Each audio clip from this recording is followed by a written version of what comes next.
शुरुआत करते हैं पहले क्वेश्चन से।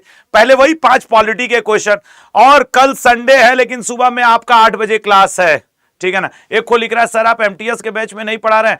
भारत का ऐसा एमटीएस का अड्डा का कोई बैच नहीं जिसमें मैं ना पढ़ा रहा हूं, पागल हो गए हो। शेड्यूल देख लो, ऐसे मुंह बना के रो रहे हैं ससुर जैसे, भाग आओ। लोक लेखा समिति में कितने सदस्य होते हैं? चलिए खेलना शुरू कर दीजिए। लोक लेखा समिति में कितने सदस्य होते हैं? एक होती है आपके विशेषाधिकार समिति, ठीक है, लोक लेखा समिति, याचिका समिति, कई तरीके की समितियां होती हैं। एक कौन सी होती है सर? याचिका समिति, याचिका। एक कौन सी होती है सर? विशेषाधिकार, विशेषाधिकार, ठीक है। इधर भी लिख देते हैं याचिका, अभी कुछ समझाना है इसलिए लिख रहा हूं याचिका। इधर लिख देते हैं विशेषाधिकार समिति, ठीक है ना, समिति। इधर भी लिख देते हैं समिति।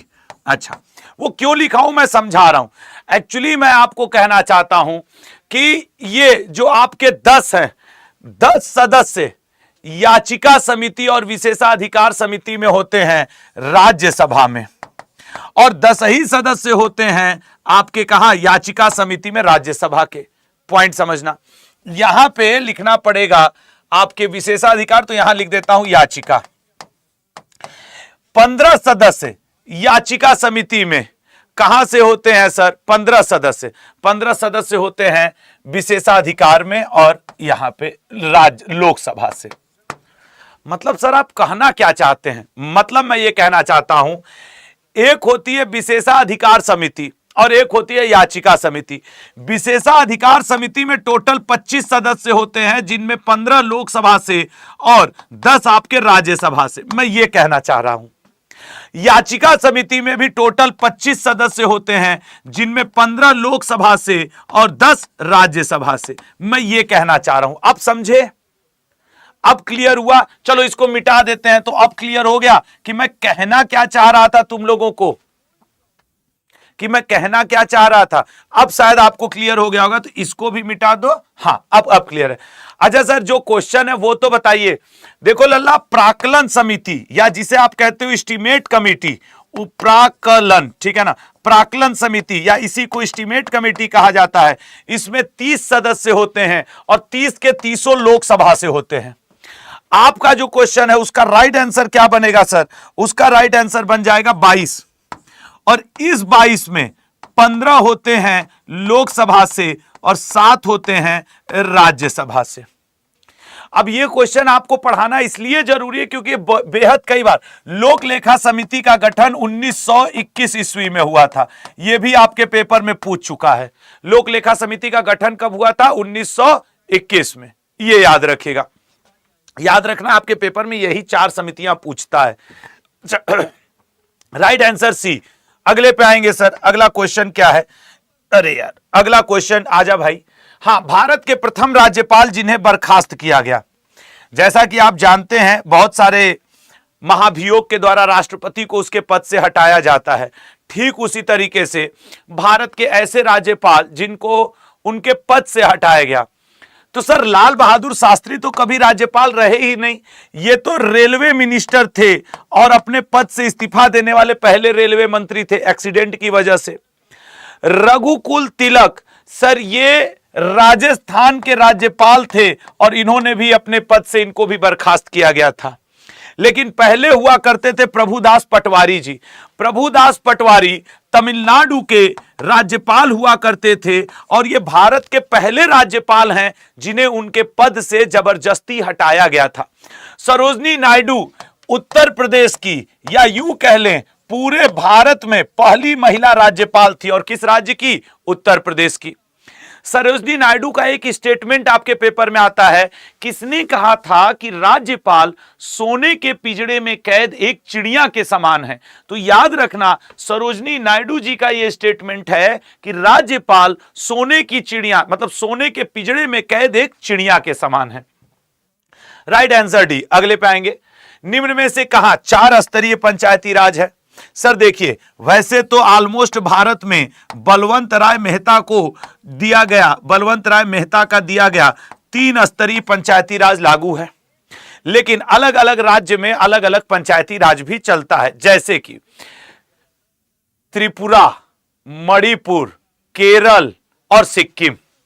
यहां पे एक स्तरीय चलता है, एक स्तरीय। अब देखो पूरे भारत में जनरली त्रिस्तरीय है, लेकिन केरल में, त्रिपुरा में, मणिपुर में, सिक्किम में, इन सब में क्या चलता है सर?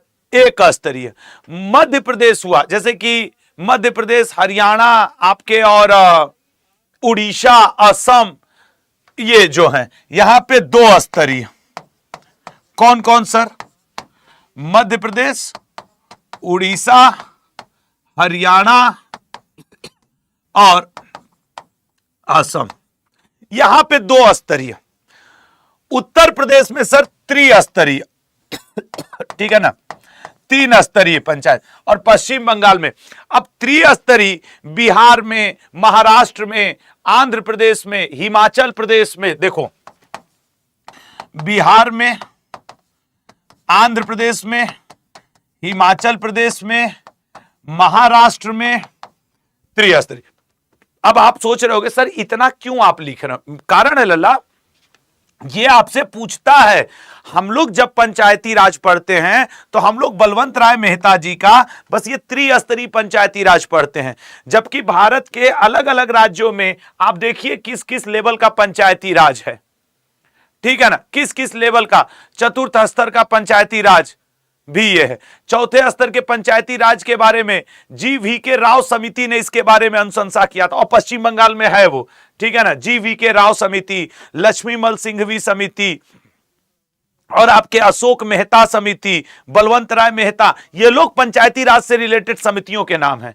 अगले क्वेश्चन पे आएंगे। कार्यपालिका का न्यायपालिका से पृथककरण किस अनुच्छेद में है? Separation of judiciary from executive कहां पे है? या एग्जीक्यूटिव एंड जुडिशरी का सेपरेशन। सर आर्टिकल 44 में तो होगा नहीं, ये तो यूनिफॉर्म सिविल कोड है।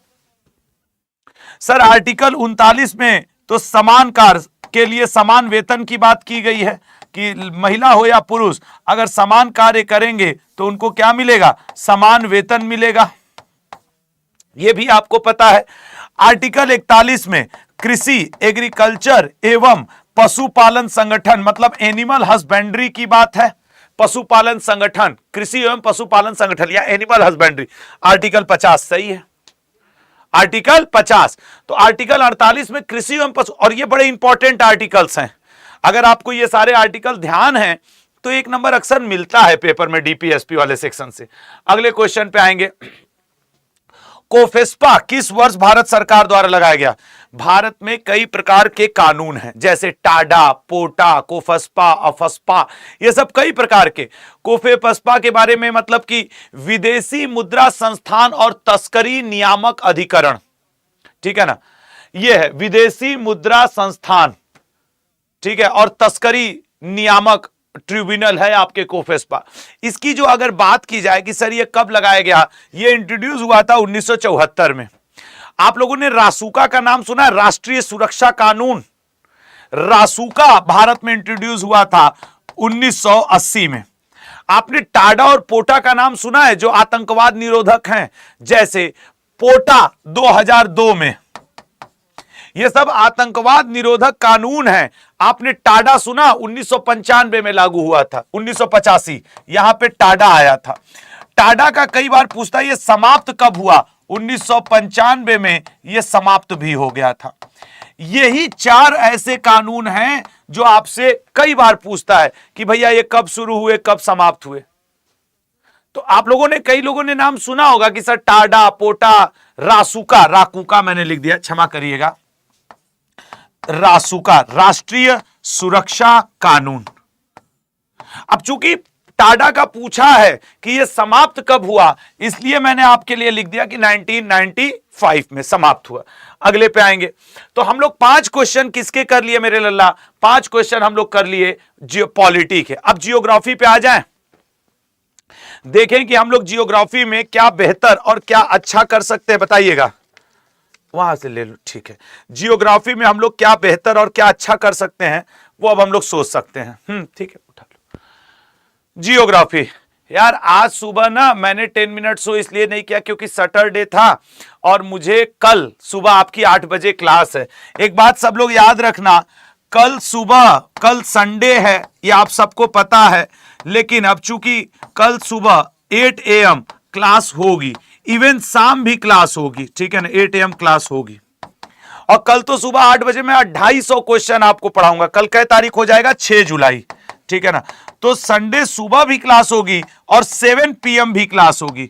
तो कल मेरी तरफ से कोई छुट्टी नहीं है, प्लीज आप लोग रहिएगा। अच्छा सर, अब आ जाओ, निम्न में से कौन चिनाब नदी पर स्थित नहीं है? बगलिहार, दुलहस्ती, सलाल या फिर किशनगंगा? सोच समझ के बताना। बगलिहार या फिर जैसे सावलकोट है, पाकल दुल है, ठीक है ना, सावलकोट, ये क्या है सर, सावलकोट, सावलकोट, पाकल दुल, ठीक है, पाकल दुल, ये भी बगलिहार चेनाब पे है, ये भी चेनाब पे है, ये भी चेनाब पे है, ये भी चेनाब पे है, ये भी। लेकिन किशनगंगा जो है सर, वो किशनगंगा नदी पर है। मैं ये इसलिए पढ़ा रहा हूं कि ये जो जम्मू कश्मीर हमेशा से भारत के लिए इंपॉर्टेंट रहा है, लेकिन पहलगाम अटैक, ऑपरेशन सिंदूर के बाद आप देख लेना, नदी से एक क्वेश्चन आपके पेपर में आएगा और 80% चांस है कि जम्मू कश्मीर की नदियों से क्वेश्चन बनेगा, जम्मू कश्मीर से। तो सलाल, दुलहस्ती, बगलिहार, पाकलदल, सावलकोट, ये सब चेनाब नदी के ऊपर हैं। अभी नदी से एक क्वेश्चन कि वह नदी जो कुछ हद तक भारत और पाकिस्तान के बीच में बाउंड्री, सीमा रेखा का कार्य करती है, लल्ला, उसका नाम क्या है? झेलम। झेलम का प्राचीन नाम क्या है सर? बितस्ता। झेलम का प्राचीन नाम बितस्ता। चेनाब का प्राचीन नाम क्या है सर? अस्कनी, ठीक है ना, अस्कनी, चेनाब। ब्यास का बिपाशा, सतलज का सतुद्री, रावी का परुषणी, ये सब जम्मू कश्मीर की नदियों के वैदिक नाम है। तो सर डी ऑप्शन। अगला, कालाकोट कोयला उत्पादक क्षेत्र कहां स्थित है? कल मैं आपका प्रीवियस ईयर पेपर खनिज वाला टॉपिक देख रहा था, आप 2-3 दिन से नोटिस किए होगे, तो मैंने एक दिन बॉक्साइट पढ़ाया, एक दिन पायराइट पढ़ाया। तो वो मैं डेली चूज करता हूं कि इस टॉपिक से क्वेश्चन आ रहा है तो मुझे भी आज अपनी क्लास में ऐसा क्वेश्चन लेके जाना है। तो मैंने देखा इन चारों राज्यों का एक एक जगह जो कोयला के लिए बड़ा फेमस है वो हर बार पूछता है। जैसे मैं आपको बताऊं, आपसे पूछेगा नवेली कोयला उत्पादक क्षेत्र कहां पे है? सर तमिलनाडु में है। ये एक सेपरेट क्वेश्चन है, ठीक है ना। एक है आपके नीचा होम, हाँ नीचा होम, यस, नीचा होम कोयला उत्पादक क्षेत्र कहां पे है? सर जम्मू कश्मीर में। जम्मू कश्मीर में एक बहुत ही अच्छे टाइप का कोयला पाया जाता है, एंथ्रासाइट। सबसे बेस्ट कोयला एंथ्रासाइट कोयला को कहा जाता है, वो जम्मू कश्मीर और वैसे झारखंड में भी पाया जाता है, लेकिन जम्मू, झारखंड का आप जानते हो कि वो बहुत फेमस है, आपके झारखंड झरिया और या बहुत फेमस है। तो झारखंड से चलो झरिया, ठीक है ना, झरिया। अरुणाचल प्रदेश, अरुणाचल प्रदेश वाला नागचिक नाम, ठीक है, क्या नाम है? नागचिक नाम। अब सच सच बताओ, ये आप अगर ऑप्शन में आपके पास आ जाता कि नागचिक नाम प्रसिद्ध कोयला उत्पादक क्षेत्र किस राज्य में पड़ता है, तो आप बता पाते नहीं। तो इसलिए मैंने, अब कालाकोट कोयला कहां पे स्थित है? कालाकोट कोयला उत्पादन क्षेत्र, याद रखना, कालाकोट कोयला उत्पादन क्षेत्र जम्मू कश्मीर में पड़ता है, जम्मू कश्मीर में। ये आपके प्रीवियस ईयर के क्वेश्चन रहे हैं, तो मैंने उनको एक जगह इकट्ठा कर दिया। मैं इसीलिए कहता हूं मेरी क्लास को रेगुलर मैनर में करने वाले बच्चे फायदे में रहेंगे। आप मेरा पिछला 3 क्लास नोटिस कर लो, बॉक्साइट, मैग्नीज, कोरंडम सब पढ़ा रहा हूं, आज कोयला, कल कोई और खनिज। 2-3 महीना लगातार रहोगे ना, हो जाएगा लल्ला काम। सौर ऊर्जा से पूर्णतः विद्युतीकृत भारत का प्रथम गांव। अच्छा बताओ, ये क्वेश्चन जिसको आ रहा होगा उसके लिए आसान है, नहीं आ रहा है तो सबसे टफ क्वेश्चन है, सबसे टफ क्वेश्चन है कि ये नहीं आ रहा है, ठीक है ना। अब मैंने देखा था सौर ऊर्जा से रिलेटेड ये 4 क्वेश्चन अलग अलग ईयर, अलग अलग शिफ्ट, कोई 2 रेलवे में तो 2 एसएससी में पूछा। मैंने कहा सब प्रैक्टिस करवा दो। आइए देखिए, जानते हो एक साल पूछा था सोलेक्सा क्या है? सोलेक्सा भारत में नई दिल्ली में, भारत में नई दिल्ली में सोलर ऊर्जा से चलने वाला पहला रिक्शा का नाम है। पहला रिक्शा जो सोलर ऊर्जा से चला वो है सोलेक्सा, उसका नाम है। कोच्चि इंटरनेशनल जो है ये सोलर एनर्जी से चलने वाला पहला विश्व का एयरपोर्ट है, पूर्णतः सोलर एनर्जी से चलने वाला, ठीक है ना, चलने वाला विश्व का पहला एयरपोर्ट, विश्व का फर्स्ट एयरपोर्ट है ये, फर्स्ट एयरपोर्ट। अच्छा सर, साजिलपल्ली और ग्वाल पहाड़ी जानते हो क्या लल्ला? ये पड़ता है गुरुग्राम में।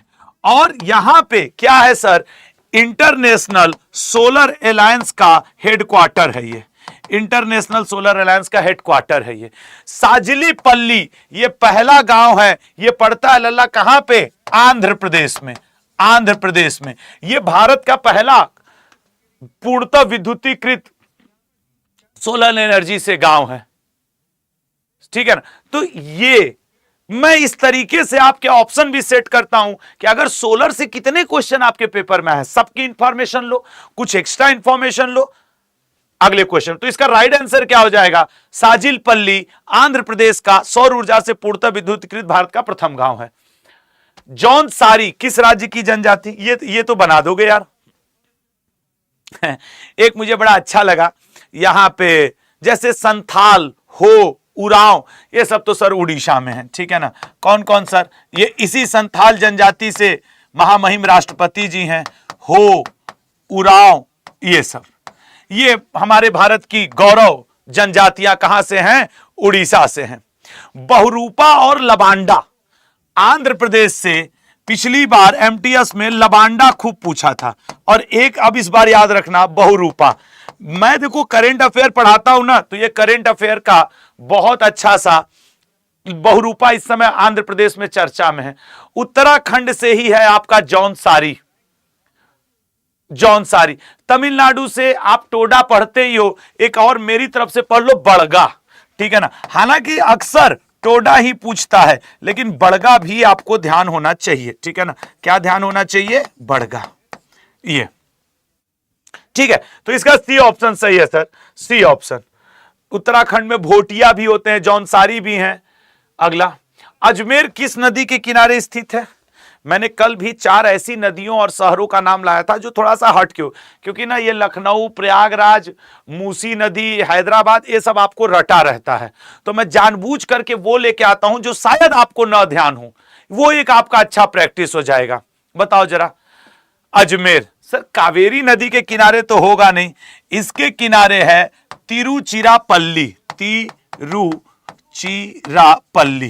तिरुचिरापल्ली किसके किनारे है? कावेरी नदी के, ठीक है सर। लूनी नदी के किनारे अजमेर है। भीमा नदी के किनारे पंढरपुर। भीमा नदी के किनारे कौन सा शहर है सर? पंढरपुर। अब मेरा एफर्ट क्या है कि जो आपको नहीं याद है वो पता होना चाहिए। मांडवी, पणजी, ठीक है ना। पणजी शहर किसके किनारे है? दैट इज मांडवी नदी के। पणजी किसके किनारे है? मांडवी, ठीक है। तो लूनी हो गया।